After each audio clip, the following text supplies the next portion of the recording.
আর এবার নজর রাখতে হচ্ছে হাওড়ার দিকে। আমরা নজর রাখবো হাওড়াতে, যেখানে কেন্দ্রীয় বাহিনী লাঠিচার্জ করছেন। আমরা দেখাচ্ছি সেই দৃশ্য। হাওড়ার দিকে নজর রাখছি, কেন্দ্রীয় বাহিনীর লাঠিচার্জ। হাওড়াতে কেন্দ্রীয় বাহিনীর লাঠিচার্জ। বালিতে ইভিএম বিকল, ভোট কেন্দ্রে উত্তেজনা। আর সেখানেই এবার দেখলাম কেন্দ্রীয় বাহিনীর লাঠিচার্জ, ভোট কেন্দ্রে উত্তেজনা। হাওড়ার দিকে নজর রাখছি আমরা।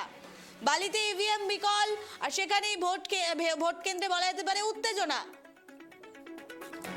যে খবরের দিকে নজর রাখছি হাওড়ার দিকে, যেখানে বলা যেতে পারে ইভিএম মেশিন বিকল হয়ে যায়, এরপরেই উত্তেজনা।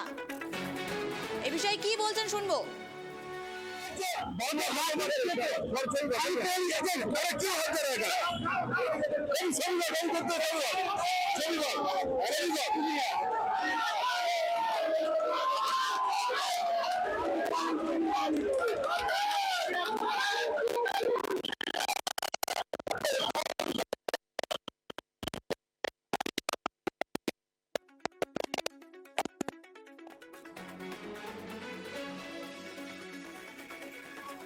পরিস্থিতি নিয়ন্ত্রণের বাইরে যাওয়ার দিকে চলে যায়।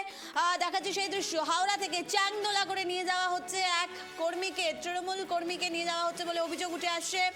হাওড়ার দৃশ্য নজর রাখছে এক্সক্লুসিভ। ভোট কেন্দ্রে উত্তেজনা, পুলিশ লাঠিচার্জ করতে বাধ্য হয়। হাওড়ার দিকে নজর রাখছি, ইভিএম বিকল হয়ে যায় বলে অভিযোগ। আর এরপরেই কিন্তু বচসা শুরু হয় এবং তারপরে পরিস্থিতি সামাল দিতে পুলিশের পক্ষ থেকে বলা হয় লাঠিচার্জ করা হয়। পরিস্থিতি সামলাতে লাঠিচার্জ কেন্দ্রীয় বাহিনীর।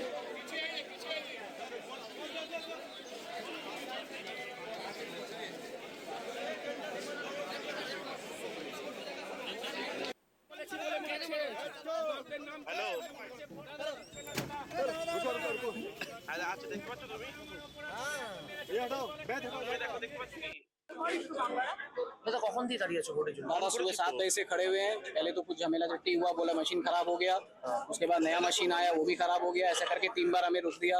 उसके बाद इन्होंने गेट बंद कर दिया। अंदर कुछ प्रॉब्लम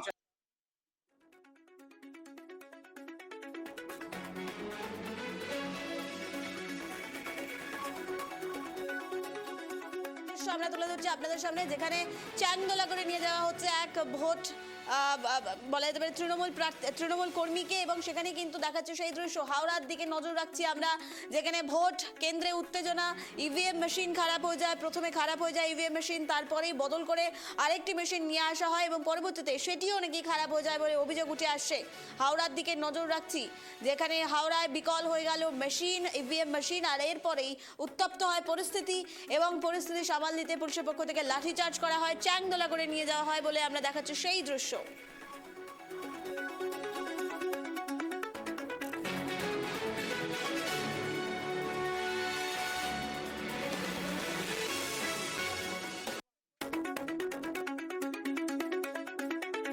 ইভিএম মেশিন খারাপ হয়ে যায়, এবারে ক্ষোভে ফেটে পড়েন ভোট কর্মীরা। হাওড়ার দিকে নজর রাখছি।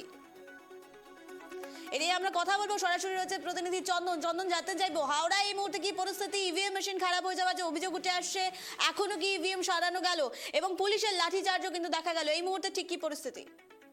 দেখো, তোমাকে বলে রাখি, বালি বিধানসভা কেন্দ্রের যে তৃণমূলের বিজেপির যে বুথ রয়েছে, সেই বুথগুলো কিন্তু ইতিমধ্যে যারা ইভিএম মেশিন খারাপ এবং তার সেই খারাপে হওয়ার পরে কিন্তু যারা ভোটার যা কর্মী রয়েছে তারা কিন্তু ক্ষিপ্ত হয়ে সিআরপিএফ এর সঙ্গে ঝামেলা শুরু হয়ে যায় এবং সিআরপিএফ যে লাঠিচার্জ করে এবং গুরুতর অবস্থায় তাদেরকে চ্যাংদোলা করে এবং পুলিশের সঙ্গে ধস্তাধস্তি শুরু হয় এবং পুলিশের সঙ্গে ধস্তাধস্তি লাঠিচার্জ করা হয় এবং যে বুথের যে যারা ভোটার কর্মী তাদের সঙ্গে লাঠিচার্জ করা হয় এবং তাদেরকে মারধর করা হয় বলে অভিযোগ করছে ভোটাররা।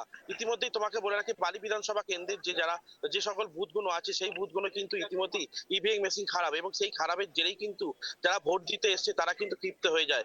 এই ক্ষিপ্ত হয়ে যাওয়ার পরে তাদের সঙ্গে বচসা শুরু হয়, তারপরে কিন্তু লাঠিচার্জ করা হয়নি। বিদ্যা, বেশ ধন্যবাদ চন্দন আমাদের সঙ্গে থাকার জন্য। অত্যন্ত গুরুত্বপূর্ণ খবরের দিকে নজর রাখছিলাম। হাওড়ায় উত্তপ্ত পরিস্থিতি, ইভিএম মেশিন খারাপ হয়ে যায় আর এরপরেই শুরু হয় বচসা। এরপরেই পুলিশ কিন্তু বলা যেতে পারে লাঠি চার্জ করে, চ্যাংদোলা করে নিয়ে যায় তৃণমূল কর্মীদের। আর এখনো পর্যন্ত ইভিএম মেশিন খারাপ রয়েছে বলে অভিযোগ উঠে আসে। তবে আগামীতে প্রায় নির্বাচন শুরু হওয়ার প্রায় 2 ঘন্টা হতে চললো, আর সেখানে এই পরিস্থিতি নিয়ে কিন্তু উঠছে সাধারণ মানুষের উদ্বেগ, ভোটারদের উদ্বেগ। তারা কি আদতে নিজেদের গণতান্ত্রিক অধিকার প্রয়োগ করতে পারবেন কিনা সে প্রশ্ন কিন্তু বারংবার উঠে আসছে।